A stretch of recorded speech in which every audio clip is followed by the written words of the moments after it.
Onegaishimasu, bentornati ragazzi in questo nuovo episodio. Andare in Giappone, visitare il Giappone è un po' il sogno di tantissime persone, no, oggi? Ma immaginate una cosa, immaginate di andare in Giappone, ma non da turista, di andare in Giappone ed essere a stretto contatto con le persone del posto e non con persone normali, ma con maestri e praticanti di arti marziali. Questa è una cosa di non facile realizzazione. Essere accettati da stranieri, da alcuni maestri in Giappone, non è per niente facile. Si stanno avvicinando le vacanze e magari molti di voi andranno in Giappone in vacanza.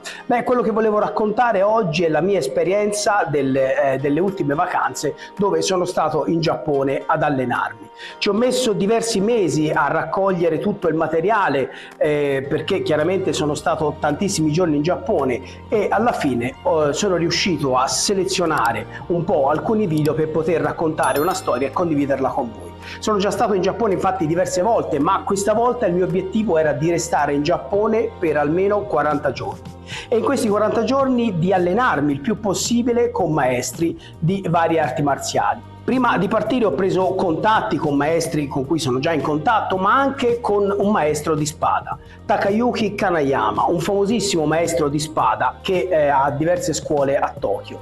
Dopo una lunga scrittura e scambio di mail e messaggi sono riuscito ad avere la possibilità di allenarmi nei vari corsi che il maestro poi teneva nel mese di agosto. Così la mia avventura inizia con uno scalo a Monaco di Baviera, dove mi aspetterà un volo di ben 14 ore. Momentaneamente siamo all'aeroporto di Monaco, dove sto aspettando l'aereo che andrà diretto a Tokyo. Ok? Adesso sono le 10:10 e l'aereo c'è alle 11. Che ora c'è? Alle ore 11, 11:15, insomma. Ho un'oretta di tempo. Questo a causa del cambio di rotta, chiaramente per via dei problemi nel sorvolare la Russia per via della guerra. Insomma, si prevede quindi un lungo viaggio. Ragazzi, sono arrivato, un lunghissimo viaggio, sono qui nel quartiere di Sumida, questa è la strada dove ho preso casa, che è proprio qua dietro, dove per un mese abiterò. Adesso vado a mangiare e a bere perché non ce la faccio più, andiamo a mangiare, andiamo a trovare qualcosa da mangiare e poi andremo avanti con i giorni e vedremo dove vi porterò. Una volta arrivato a Tokyo raggiungo il mio appartamento. Infatti, data la mia lunga permanenza in Giappone, che sarà di 40 giorni, ho scelto di non andare in hotel, ma di prendere in affitto un piccolo appartamento nel centro di Tokyo. Sicuramente il costo è stato minore dell'hotel, purtroppo per accordi presi con la proprietaria, che poi è anche una mia amica, la proprietaria dell'immobile, non mi era consentito fare riprese all'interno della casa e quindi non posso farvela vedere. Sì, lo so, avrei potuto fare lo stesso dei video, ma visto che devo tornare in Giappone, come vi ho detto, la proprietaria è una mia amica giapponese e questa è una cosa che non vuole che venga fatta, cioè i video della casa, non voglio rovinare i rapporti con la ragazza appunto che mi affitta la sua casa. La sera decido di fare un giro ad Akihabara, il quartiere dove si perdono tantissimi negozi di fumetti, videogiochi, retro gaming. Infatti dalla mia casa sono molto vicino ad Akihabara con la metro. Nei giorni seguenti cerco di abituarmi al fuso orario e faccio qualche giro per Shibuya. Faccio il giro di alcuni templi dove lascio anche un messaggio portafortuna per il mio dojo e per il dojo di un mio amico.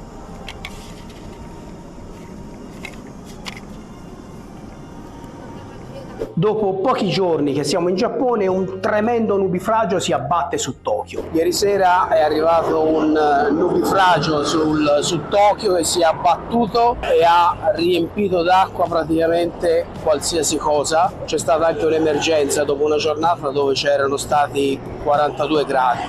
Ne saranno previsti altri, addirittura ci sarà un terremoto ed un'emergenza ciclone negli ultimi giorni, poco prima del mio rientro. Comunque il mio progetto è di documentare un po' tutto quello che posso. Naturalmente in tantissimi dojo, in tantissime situazioni, per questione di etichetta, non ho la possibilità di fare video. Comunque il mio PC ha un ingresso della presa di corrente un po' particolare, quindi mi sposto ad Akihabara per cercare il cavetto adattatore. Allora, siamo a Akihabara, qui è fantastico. Io quando ci sono venuto per la prima volta 10 anni fa, sono un sacco di negozi che sono ricercati per trovare i videogiochi. 10 anni fa trovavo videogiochi a 50 centesimi, mentre adesso Praticamente Akihabara sotto quel punto di vista è stata saccheggiata da tutti gli stranieri e praticamente adesso i prezzi sono alzati in maniera vertiginosa. Stamattina sono dovuto venire qua per trovare l'adattatore per collegare il cavo del PC, sono riuscito a trovarlo. Adesso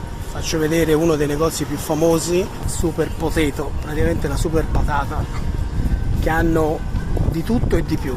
Se non riuscite a trovare un adattatore, e sicuramente in Giappone ne avrete bisogno, è qui che dovete venire, in questo quartiere. Ed infatti alla fine 2 commesse gentilissime mi aiutano e mi trovano il cavetto che mi permetterà di riversare tutti i video che farò. Ne approfitto già che sono qui anche per girare qualche sala giochi e mi intrattengo in questo quartiere veramente affascinante. Approfitto anche del fatto che sono qui per vedere qualche tempio che si trova appunto nello stesso quartiere di Akihabara e che molte persone ignorano che ci siano queste cose da vedere. Inoltre ho una missione. Matteo, un mio caro amico, mi ha commissionato di trovargli un fumetto, il numero 13 di Berserk. Pensavo di trovarlo qui, ad Akihabara. Scoprirò che si tratta di un fumetto raro e sarò costretto a girare diversi giorni per accontentare il mio amico Matteo. Il giorno seguente ho il primo appuntamento con il maestro Ken Egami. Sto andando a fare il primo allenamento, devo fare un'oretta e mezza di viaggio per arrivare.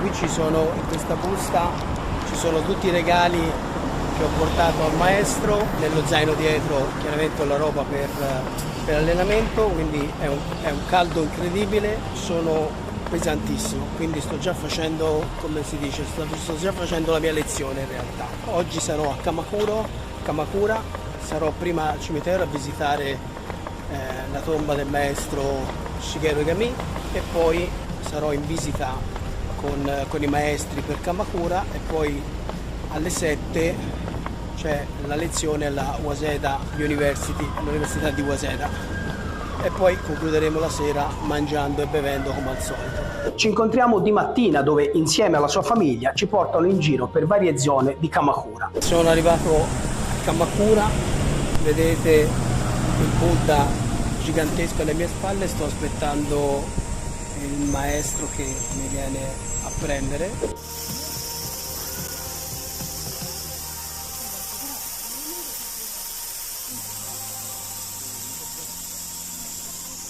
Tempio di bambù, ci hanno portato in questo posto che non avevo mai visto. C'è un caldo pazzesco qui, maestri, la moglie del maestro ha dato un ombrello a Silvia per ripararsi dal sole, perché ragazzi oggi credo che ci siano veramente 43 gradi, roba da pazzi. Quindi. Allora, fantastico perché i maestri ci hanno portato in un altro tempio.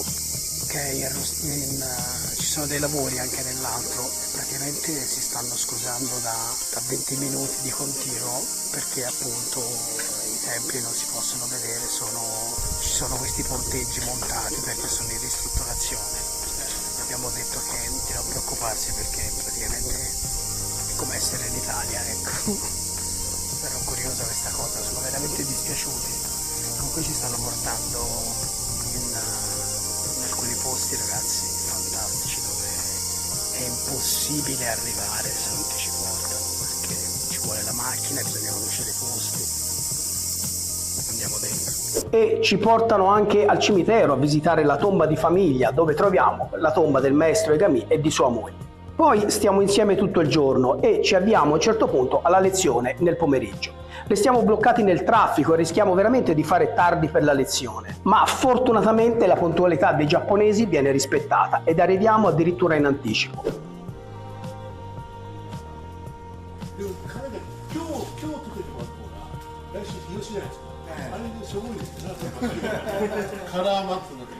Purtroppo non posso riprendere in video la lezione, però ho una piccola ripresa del dojo e poi in seguito riusciremo a fare qualche foto. In questo dojo si allenano tutti con la cintura bianca, nessuno è interessato ai colori, tutti si allenano insieme, ci sono sia allievi giovani che veterani, tutti si allenano insieme con la cintura bianca come segno di rispetto. È un po' come dire che c'è sempre da imparare. La fatica della lezione si fa veramente sentire, è una lezione veramente dura e come ricordo sia io che Silvia, la mia ragazza, riportiamo molti segni, pesti, lividi, tagli al termine di questa sessione. Insomma, non è stato proprio facile. La lezione è stata distruttiva, perché praticamente la lezione si è svolta tutta in seiza, in ginocchio, su un tatami che è abbastanza duro, e quindi il risultato è stato che i piedi si sono praticamente distrutti. Stessa cosa per le ginocchia. Subito dopo la lezione ci spostiamo a mangiare come di consueto. Siamo stati invitati infatti dai maestri e dai loro allievi a mangiare e a passare la serata insieme, e passiamo infatti una bellissima serata con gli allievi. Dobbiamo sempre però abituarci ad alcune abitudini quando siamo a tavola con i maestri e i loro allievi, ma ci facciamo accompagnare sempre dai loro consigli e soprattutto cerchiamo di osservare come si comportano loro. È molto importante infatti avere rispetto per abitudini che a volte sono molto diverse dalle nostre. Ecco, questa è una cosa che da normali turisti non è possibile vivere, non è possibile fare, cioè non è possibile scambiare pensieri, parole con dei veri giapponesi del posto, adeguarsi alle loro abitudini. Inoltre, come vedrete nelle immagini, i maestri ci hanno portato in alcuni templi a visitare alcuni posti che sono raggiungibili a volte solo avendo un'auto, cosa impossibile da fare per dei turisti normali naturalmente. Nei giorni successivi è il momento di incontrare il maestro Takayuki Kanayama. Sto andando a prendere la metropolitana per andare a fare l'allenamento con il maestro Takayuki Kanayama. È un maestro di Kobudo, quindi è un maestro che insegna la pratica con le armi, ed è un maestro che non ho mai incontrato. Con questo maestro qui io sono entrato in contatto, farò l'iscrizione mensile nella struttura dove tiene i corsi, e ci sarà anche uno stage, un seminario il 10 agosto dove sono invitato. Tutta l'operazione, l'iscrizione mensile con lo stage incluso, mi è costata 15.000 yen, che sono all'incirca 70 euro, pochissimo,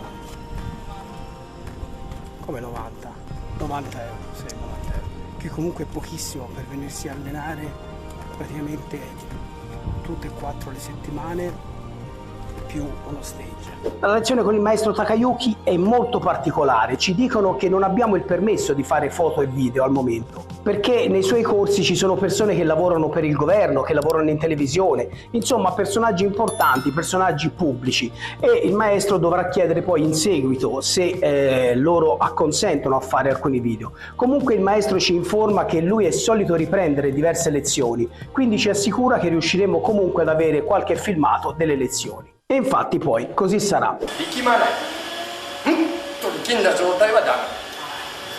それで自分のワーク、マイワーク、例えば職人さんであればそのトントントントントントントンクリーニングやアイロンかける人はこう、大工屋さんだったらこうハンマーパンパン、このマイワークで培った体ボディバランス。 Tra tutti gli allievi presenti c'è anche Maki Matsunaga, una performer che gira il mondo proponendo in teatro degli spettacoli particolari, degli spettacoli musicali con la pratica della spada. Sono un team di 2 persone, Maki e Taro, e scopro che sono stati in teatro anche qui a Firenze a fare il loro spettacolo. Questa ragazza si allena incredibilmente molto spesso per affinare la sua tecnica, proprio perché portando poi questo spettacolo in giro per il mondo, chiaramente la sua tecnica deve essere perfetta. La lezione con il maestro Takayuki è prevalentemente con la spada la prima volta e anche con il bastone corto, il Jo. Non è stato facile seguire un'intera lezione di 3 ore solo ed esclusivamente in giapponese. Ma alla fine l'esperienza devo dire che è stata a dir poco meravigliosa. Ragazzi, allora lezione terminata, sono tornato a casa, ho già posato lo zaino e adesso mi trovo qui a fare 2 passi. La lezione è stata veramente interessante, abbiamo praticato con il Jo, con il bastone corto, poi naturalmente come abitudine qua ti portano a mangiare, a bere, più bere che mangiare, e niente, adesso questi 2 giorni consecutivi ci siamo allenati, abbiamo 5 giorni di stop dove ci rilassiamo. Il dojo, l'atmosfera, le parole del maestro. Anche in questo caso ho visto le numerose tecniche che vengono fatte in seiza. Alla fine dell'allenamento diciamo che le nostre gambe, grazie anche alle ferite che ci portavamo dietro dal precedente allenamento, e quindi sia le nostre gambe che i nostri piedi, erano molto provati. Nei giorni successivi ho in programma 2 visite particolari. Una è il famoso villaggio dei samurai, un antico quartiere di Tokyo, un antico quartiere che era dei samurai. In passato alcuni quartieri di Tokyo erano abitati da samurai. Chiaramente oggi questi quartieri sono stati modernizzati, ma c'è un quartiere di Tokyo che è noto per essere stato in passato un'area abitata esclusivamente da samurai. Questo quartiere è un esempio di un villaggio di samurai ben conservato, dove si possono vedere le case tradizionali dove vivevano i samurai. Qui vivevano i samurai con le loro famiglie. Oggi l'area è ben conservata e appare così com'era in età feudale, con stretti vicoli lastricati di pietra, delimitati da muri di cinta costruiti in maniere tradizionali, in fango con tegole alla sommità. Le strade sono a forma di T e di L, sono piccole strade con tantissimi vicoli ciechi, a scopo di difesa, così da contrastare i tentativi di fuga dei nemici che, prendendo delle strade a caso per fuggire, probabilmente si potevano trovare in una strada senza uscita. Ci sono ancora oggi dei canali che costeggiano ancora oggi le abitazioni del quartiere. Anche questi erano utili per una prima difesa dell'area residenziale contro i frequenti incendi. Inoltre venivano anche usate come via di trasporto per le merci o anche per fornire acqua alle case. Alcune delle residenze sono restaurate e aperte al pubblico. Questo quartiere ci consente di capire dal vivo com'era questo posto in epoca feudale. Come per magia qui tutto è arrivato praticamente intatto fino ai giorni nostri. Quasi tutte le case hanno infatti anche un bellissimo giardino. All'interno delle abitazioni ci sono numerosi cimeli di famiglia, manufatti storici e oggetti d'antiquariato. La sera siamo di nuovo ad allenarci dal maestro Takayuki ed è presente ancora Maki Matsunaga.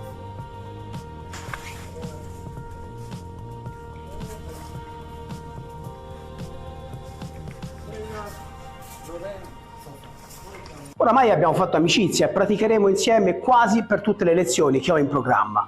Ah, vi ricordate il fumetto di Berserk che dovevo trovare per Matteo? Beh, ero sempre alla ricerca e alla fine riuscirò a trovarlo. Dove? Nella libreria più grande di Tokyo, a Shibuya. Noi entriamo di qui e qui Bukskino Kuniya Tokyo a Shibuya è la libreria più grande che c'è di Tokyo. La libreria e fumetteria più grande di tutta Tokyo. Matteo, o è qui o non so che farti, Inoltre ho in programma anche la visita alle tombe dei 47 Ronin e alla tomba del maestro Oyama. Inizio dal luogo sacro dei 47 Ronin, un luogo commovente se si pensa a questo fatto storico e soprattutto allo straziante destino di questi samurai, dove il più piccolo, costretto a fare seppuku, a uccidersi, aveva appena 16 anni. Per quanto riguarda la tomba del maestro Oyama, c'è una cosa che dovete sapere. Ci sono due cose difficilissime da trovare in Giappone: gli indirizzi e se cercate una tomba. Beh, preparatevi a una vera e propria caccia al tesoro. Così come gli indirizzi delle strade sono veramente difficili da individuare, ho fatto davvero molta fatica a trovare la tomba del maestro Oyama. Ed è solo grazie alle capacità di Silvia, la mia ragazza, di leggere i kanji in giapponese che riusciamo a trovare la tomba del maestro Oyama nel pomeriggio, non prima di aver girato però per un'ora abbondante.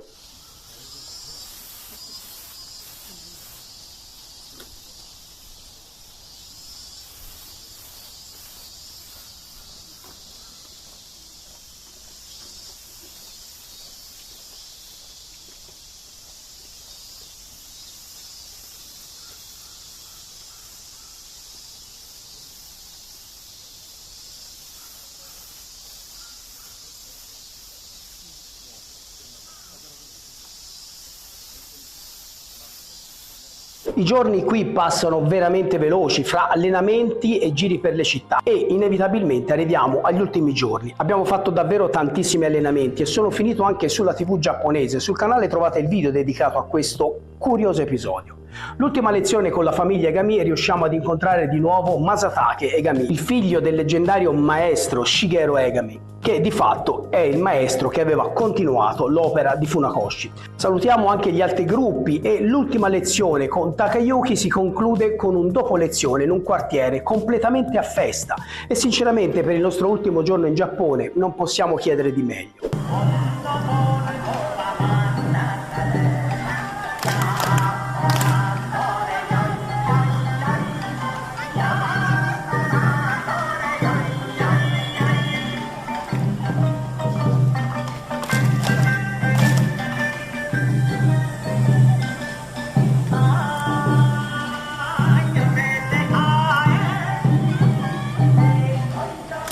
sembra che tutto sia lì messo proprio per regalarci un ultimo meraviglioso ricordo di questa fantastica avventura marziale che rifarò molto presto. Ragazzi, spero che le immagini che sono riuscito a catturare vi siano piaciute, spero che questa storia che volevo condividere con voi sia apprezzata. Grazie di avermi tenuto compagnia in questo mio racconto. Mi raccomando, se volete sostenere il mio progetto di parlare delle arti marziali nel modo più serio e degno che meritano, vi prego di farlo iscrivendovi al canale, lasciando like, condividete i miei video, ma soprattutto lasciatemi un commento perché io leggo e rispondo a tutti i vostri commenti. E noi ci vediamo al prossimo episodio.